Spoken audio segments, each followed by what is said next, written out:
I just see things the way I see things. And the way I see things is Firewood, the industry, has a dirty little secret. And you want to know what that little secret is? A beehive of activity. Again today here at Ohio Wood Burner. Everyone's favorite log hauler is here, Log Hauler Jesse. And he's bringing in a load. This came from right across the lake. It worked out nice for him, and he's just heading home. And I thought we could get some video of him unloading.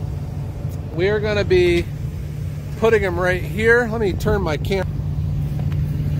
This is an existing load of green maple, and I've been making this into firewood. It's going straight into my rotation for my restaurants. And he is going to move these logs over here, and he's going to lay all of these right here. And we are going to watch. How you doing up there, Jesse? Doing good. All right. Outriggers down.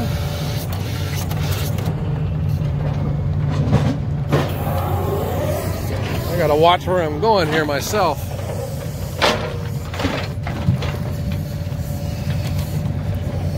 Jesse is a master with the crane.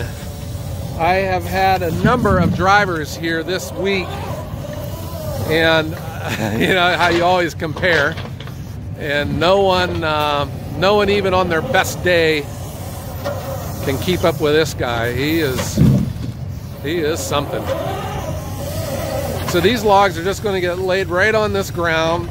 This is where that clay was put when we dug out the driveway, so I can drive off of the timbers here with my tractor.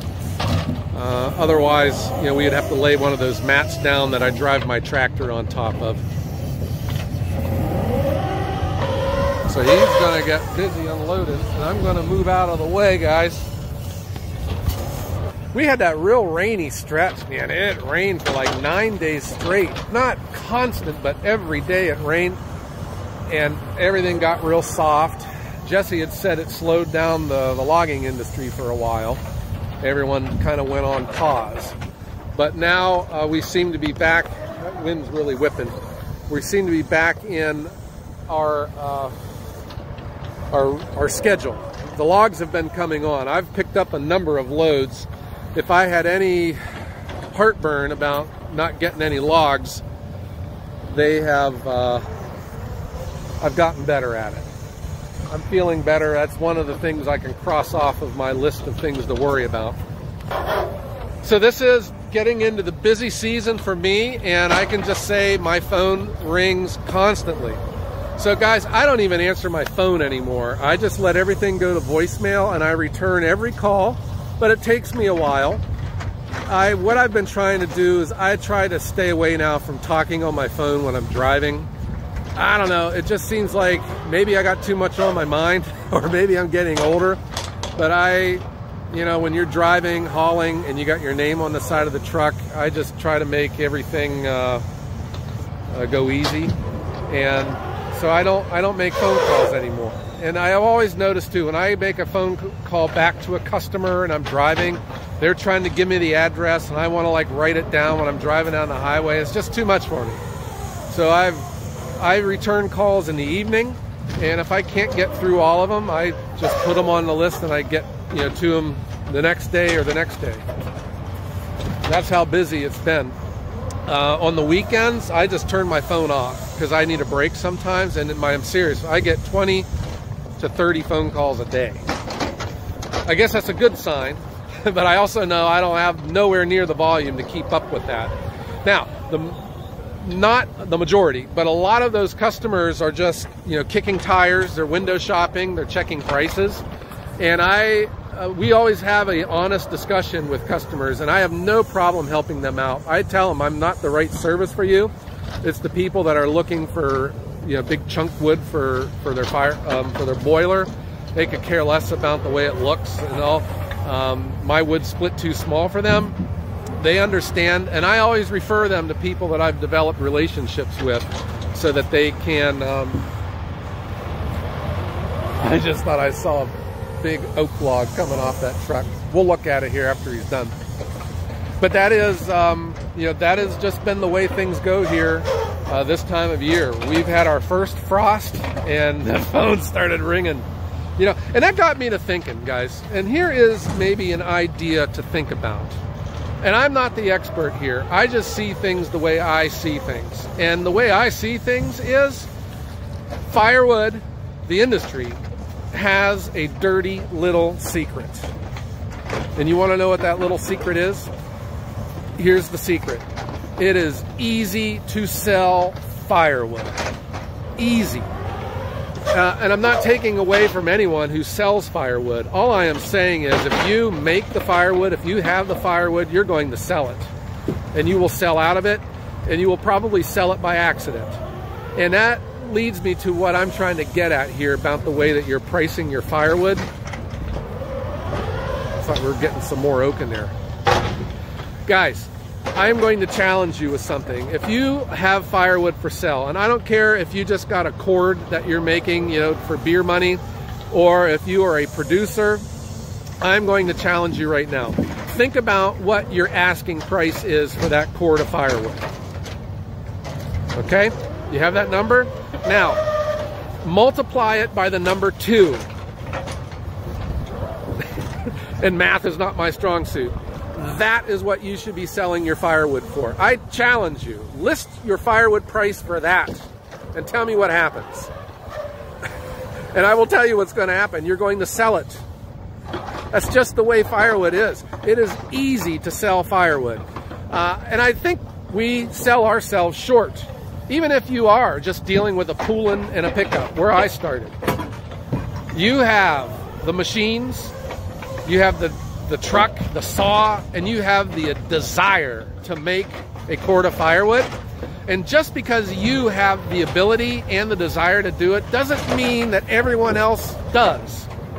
Some people don't have a truck or a saw or the physical ability, or they just don't want to make firewood, but they want firewood. And it just seems like when I talk with people, and I get phone calls all the time, and I'm always talking firewood, and I'm talking the way that we sell our firewood, people get hung up on this idea that it's, you know, firewood is just a commodity. It's like a big crate of tomatoes that a farmer grew, and you sell it, you produce it, and you sell it at a commodity level. And I don't see it that way. I think if you are selling the firewood to a consumer, you got to raise your prices. If you are producing big mountains of firewood and you're probably selling it to other firewood suppliers, that's where the firewood's a commodity. You know, you're making huge volume, you're selling it cheap because you're making all your money with volume. If you are in the industry for selling firewood, and if you're a viewer of Ohio Woodburner, one of the assumptions is you're not a volume supplier. You may just have 5 cords, 6 cords, even 100 cords. I still wouldn't consider that a volume producer. And all you got to do is ask around for some of these lots that are making 1,000. You know, ask my good friend Skidder Kev how many cords of firewood that they make up there in Canada. You know, he's got that awesome Eastonmade processor. I mean, they just crank out cord after cord after cord. That is the commodity market for firewood. If you are selling it directly to a customer, guys, take your price and multiply it by 2 and put that up for sale. So one of the first lessons I got, and it was from a business mentor, he had said, Joe, what is your batting average for customer calls? And I says, I'm batting 1,000. You know, everyone that calls me for firewood wants the firewood, and I make the sale, and I'm like all excited about it. And he was like, that's bad. He says, raise your prices by 25%. He says, you need to raise your price. Getting no's is good, because that's cutting down on your labor, it's cutting down on your work, and it is making your job easier and making you more profitable. All right, so that's firewood's dirty little secret, guys. It is easy to sell firewood. Easy. All right, so let's not make it that easy on everyone. Let's raise our prices, and let's have a very nice, warm winter. Let's go check out Log Hauler Jesse. That was fast. Jesse, you flew through this load of logs. Yeah. I've been practicing all day. That's number 7. This is your 7th load today. Yeah. So guys, let me tell you what it feels like to be standing next to such a wealthy log hauler. He's icing his elbow down, guys, from counting all his $20 bills. Yeah. Just so I can borrow them for a second to give them to somebody else. Yeah, you don't hold on to your money, right? It just comes in and goes right back out. No, it doesn't vacation with me. It just a swinging door. So last time you were here, I'm watching out for the wind. Last time you were here, there were a couple people pointing out your bald tires. Yeah. And so let's look and see here what do. Fortunately, these tires are pretty affordable on big trucks like this, huh? Yeah, it's only $470 a piece. I had to get 8 of them. $478 times 8. Okay. And then a front steer tire, the grand total was $4,700. For almost $5,000 in tires. And that ain't even all of them. I got 8 total, and that's only 9. Yeah. Oh my gosh. Yeah, I just was telling Jesse I know what he's going through because I had to buy tires for my car. Oh. Yeah. So it's just as expensive as this. And then you had some front end parts that you had to replace as well, right? Yeah, I had the kingpin and the wheel bearing on the front passenger side went out a while back. Actually, the kingpin went out. The wheel bearing was fine, but I replaced it. And then the driver's side, the wheel bearing, the outer race started to go, so I had to replace the races and the bearing, and then I put a new tire on it. So I basically, yeah, that's where majority of the money went. But yeah, these tires, I was pushing it. Yeah. I pushed it probably about, I'd say a couple weeks more than I should have.